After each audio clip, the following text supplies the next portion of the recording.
spiritual awakenings comes through change. So therefore, I approach the portal of Leo in this alchemical rite with great hope, because Leo is the lion, sacred lion goddess.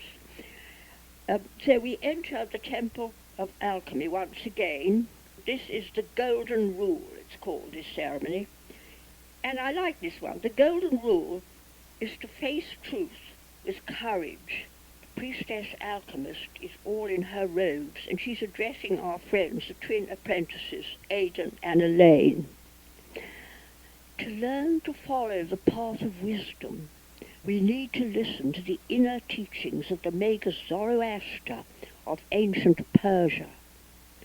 The priest alchemist raises his scepter. Priest of priests, Zoroaster, honoured magus of the inner temple of the divine light of wisdom, sacred brother to Apollo, we seek your guidance. And we remember Apollonius of Tyana and all the maguses. A priest is sitting bolt upright on a hard chair. He's not wearing a veil or anything. But he's certainly in trance. He puts himself into trance. We await the oracle. The teachings of the Magi have been distorted, used as engines of power to cement the authority of those with little knowledge. Facts, the sandaled feet of truth, have been ignored in order to foster self-gratifying delusions. Do not glibly quote prophets, masters, without yourself sharing the experience given. Such discourses, given as infallible truths, are an easy smokescreen used by those who manipulate the strings of power. This power comes from the innate fear of poverty, illness, and death in every human soul. Anyone who can pander to easy solutions, false promises, may achieve veneration, riches, and above all, power over others. I notice that everyone is listening with great attention to this. It seems to be speaking very much to those who follow the occult.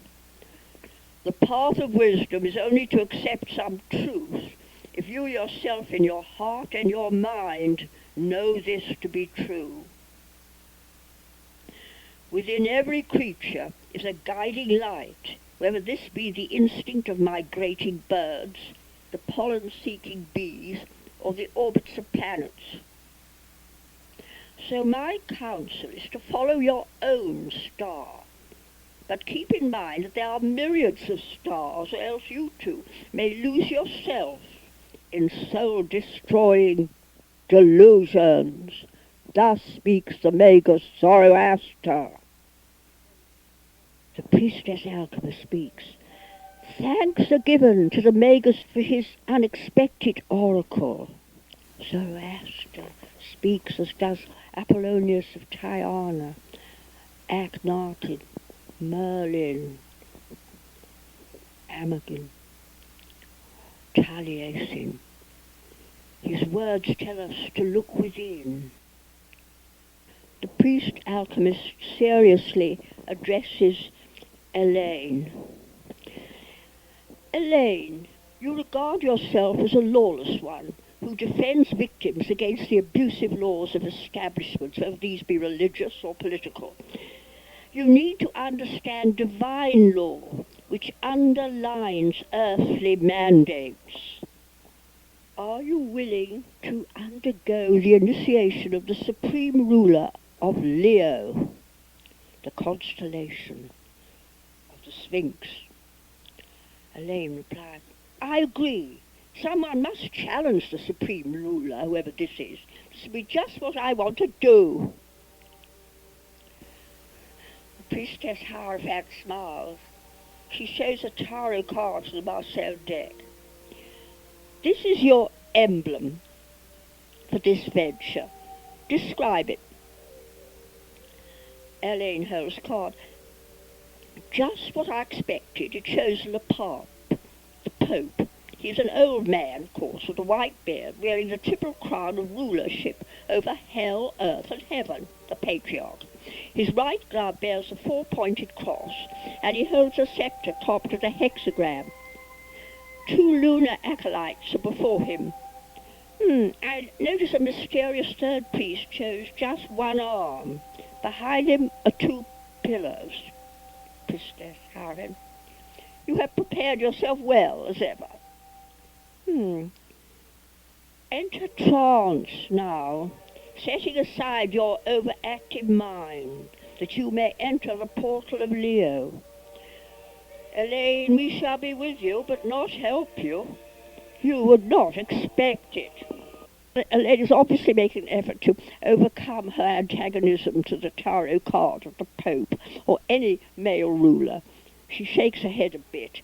Then she lies down to get to trance, and soft music induces this. After a while, she puts aside her mind. Enter trance with her. She begins to speak. Eagerly I climb up the hill of the Zodiac to the mighty temple. This is at last my chance to show I'm descended from Brunhilde, the Valkyrie.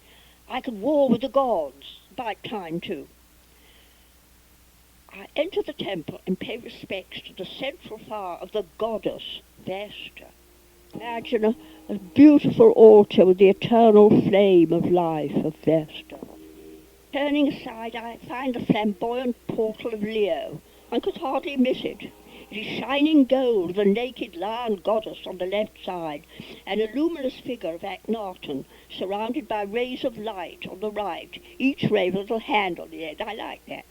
I part the golden veil and pass through the portal.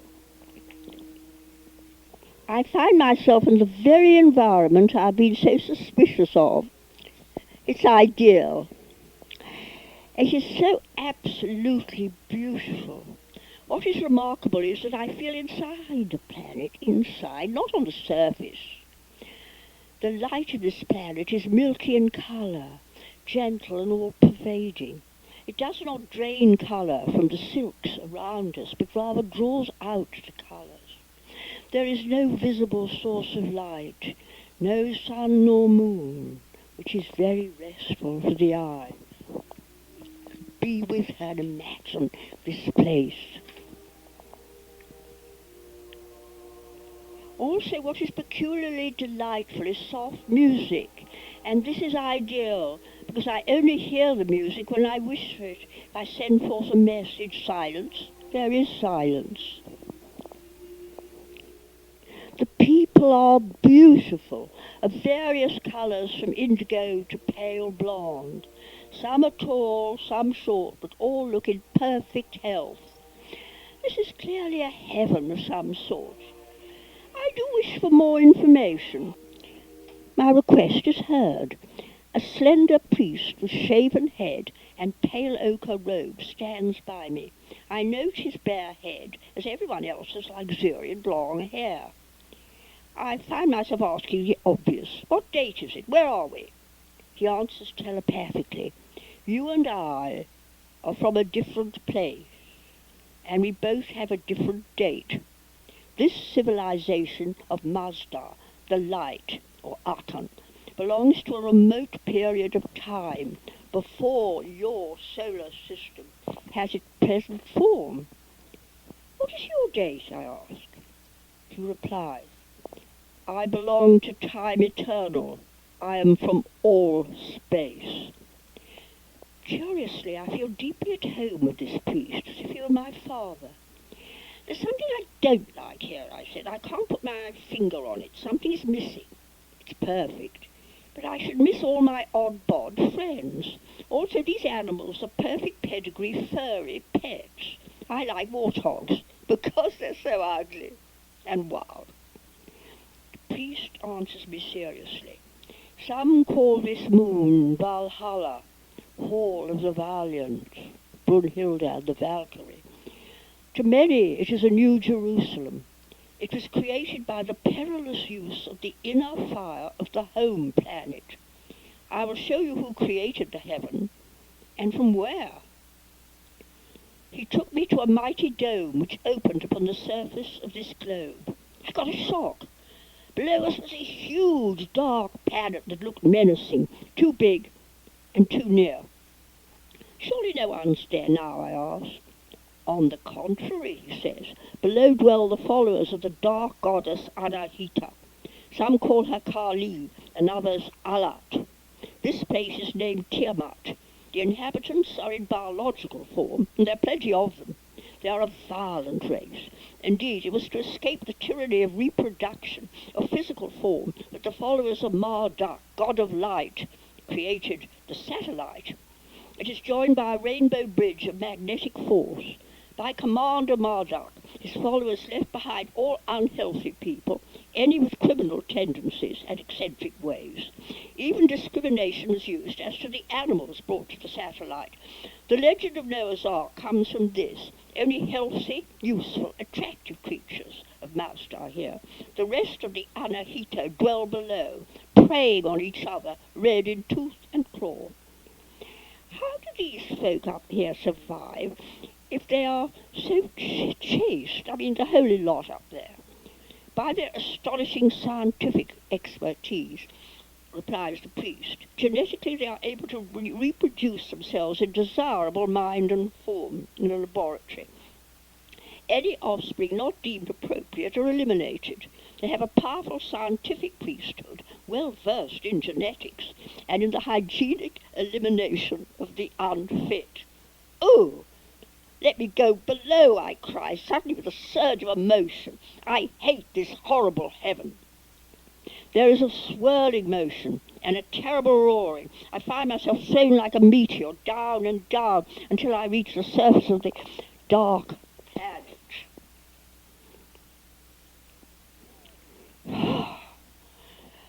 I'm there. I'm on the ground, and I'm not injured. Immediately I'm seized by some savage-looking bearded men with ugly-looking weapons. They're smelly, they're horrible. I try to speak peace and explain that I come from on high to help them. Then I'm on their side, but they don't seem to understand. They can't telepathize. They have queer guttural sounds. One of the men, who looks distinctly Neanderthal, is patting my hair with his spit. Ayoo! And another's feeling the flesh on my thighs. It's disgusting. Surely they're not cannibals. I scream for help. I don't wish either to be raped or eaten. All my ideas vanish as if they'd never been. I just want to survive.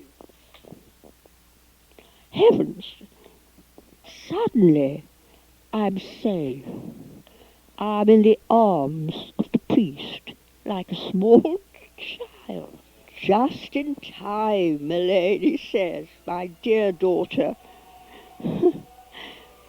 You do time your adventures for drama. No, but the rainbow bridge is broken. The golden satellite has collided with a meteor and is smashed to pieces. Its remnants form a many-particled girdle round your sun. Can this be Odin himself, father of Brunhilde? No black beard, anyway. And the mother planet, I ask apprehensively, what happens to her? Oh, she is battered, but still is circling wildly now like a meteor round your sun. She's been rushed into darkness, into outer space. She has lost most of her progeny. She comes back occasionally to where she started from. Say both races were destroyed many ages ago. You know, both had much to offer if they got together in peace. I mean, one high and holy lot, and then the other lot, well, very biologically vital. You know, they had the life force anyway. Priest smiles. Oh, but they did, he said. And as he restores me to my own date and place, he tells me, when there are opposites, a third reconciling power manifests. This is the law of the universe. The holy deities, Tiamat and Marduk, did bring the two races together at last. Good. Where? I ask. Oh, on your earth, he replies, smiling. They are the forebears of life forms on your planet.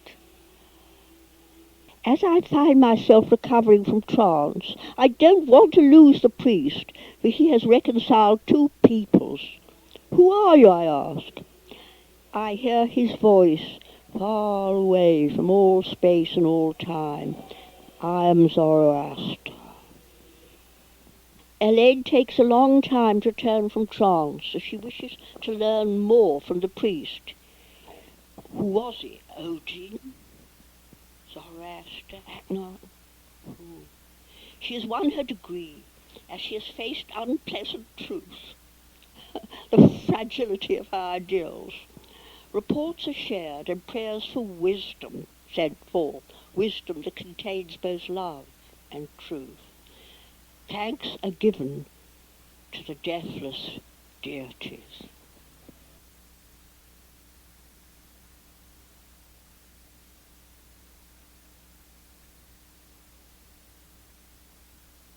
I introduce you to the portal of Leo, our Rite 2, and we call this hidden love.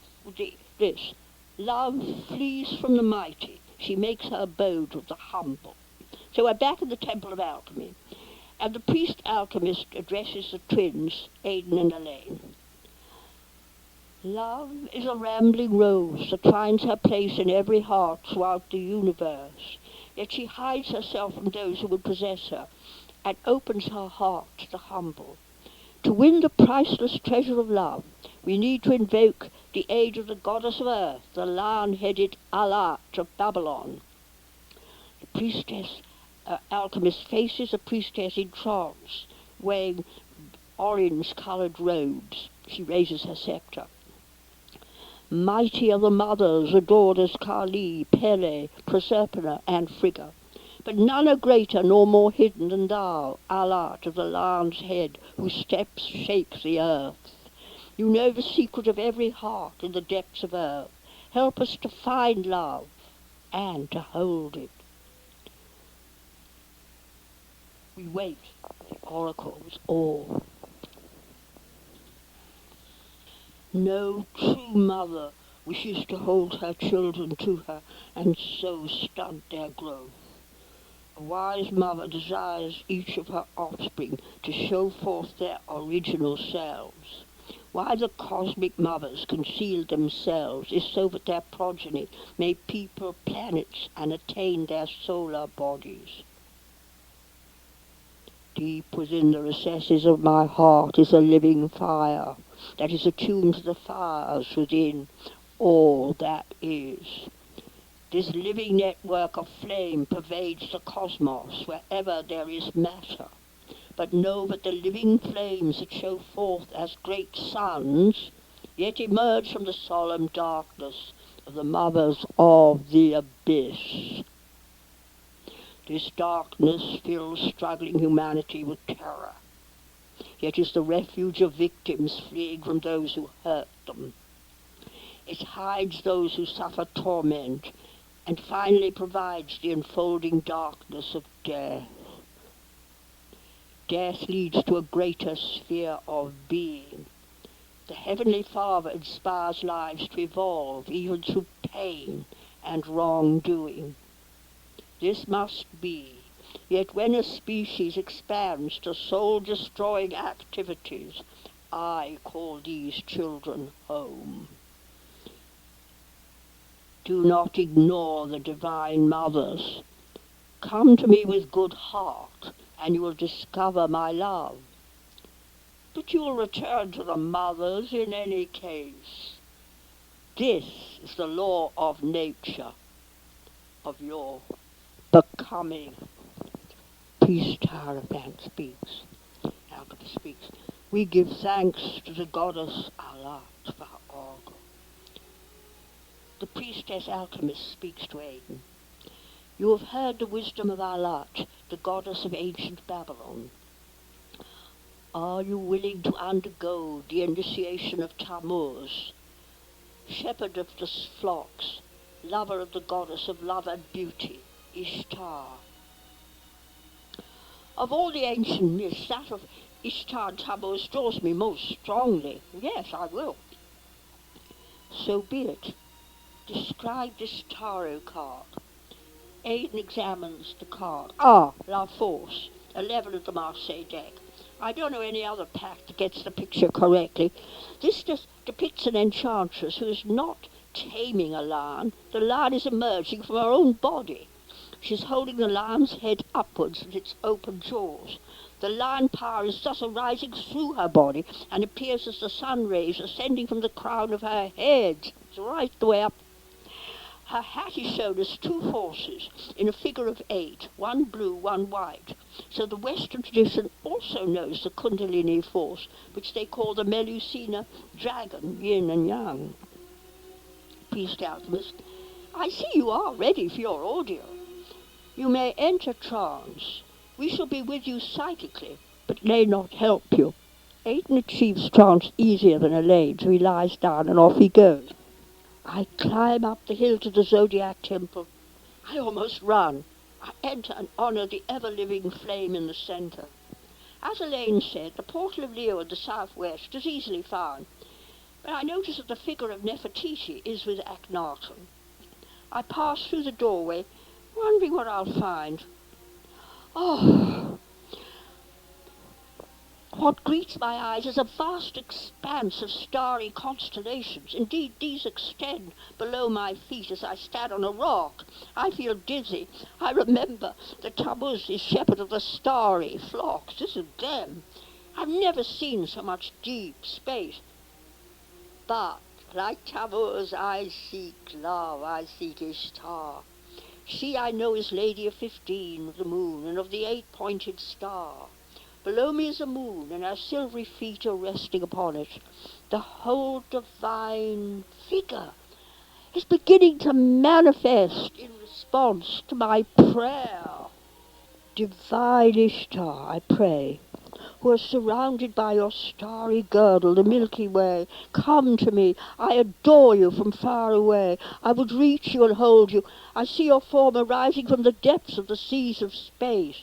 Your breasts shine whitely as the stars of Gemini. Incomparably higher, sublime and pure, is the constellation of Virgo the Virgin, guarded by the lion Leo.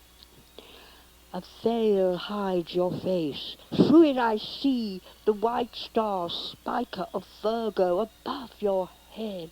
I must reach you, to have and to hold forever. I am overcome by longing, so I throw myself upward, so I may see your divine face. Even to raise your veil may bring death. This is bliss. But to my horror, death happens. I fall from the rock into an abyss, which opens beneath me, a black hole. I circle as I fall, and what's most terrifying is that there seems to be no end to my fall, even a merciful death.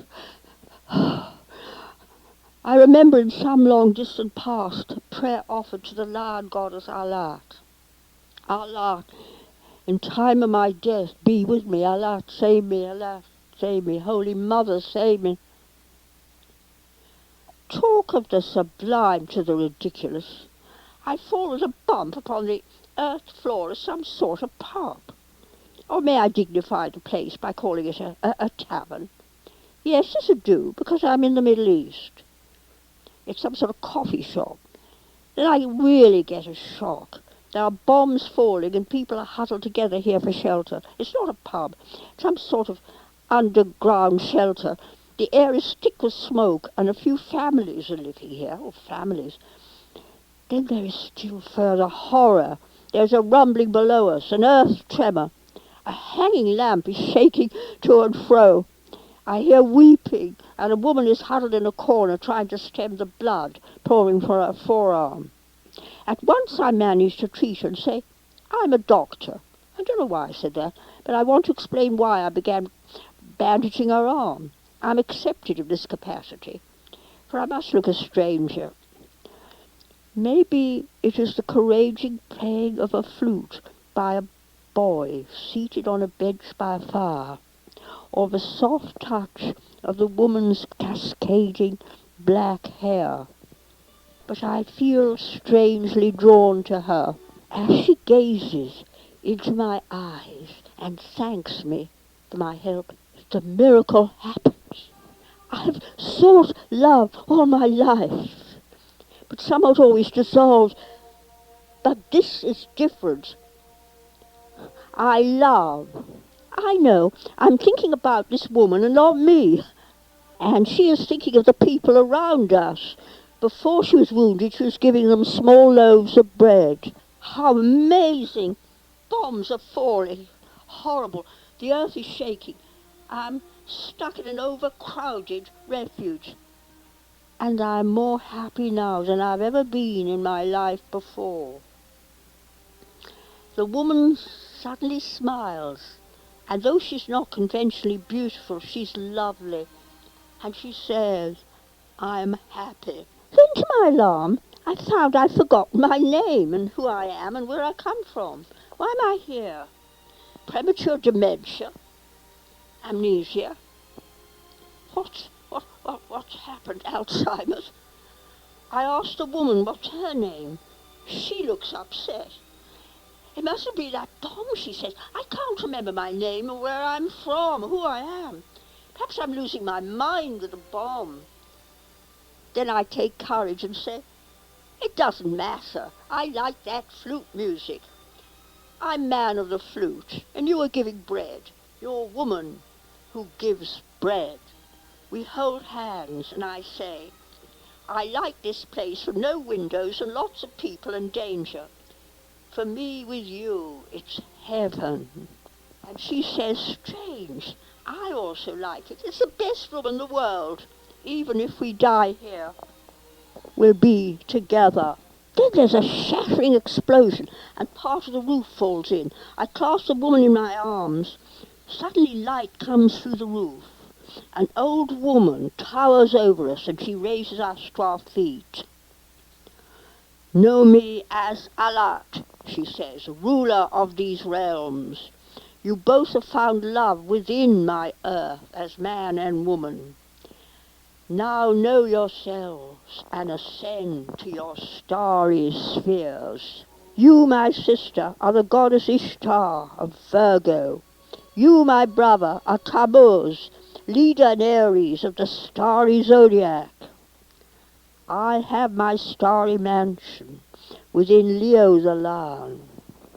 It is time for us to leave. When the gods manifest, they withdraw. My blessing remains with these people. They shall attain heaven, and then I know that they will die and attain paradise. We rise above the earth, beyond the sun, and we reach the stars. And we bring with us the green earth in our hearts. So earth and stars are one. Aidan recovers slowly from trance and looks so happy. All agrees he really has attained his degree. He has found love. Oh, love veiled and unveiled within the earth. That is the veil, of course. Love is in the earth. I never thought of that. Reports are shared and rays of love for lonely people are sent forth. Thanks are given to the deities who come to us veiled here on earth. Well, may the joys of hidden love be with you.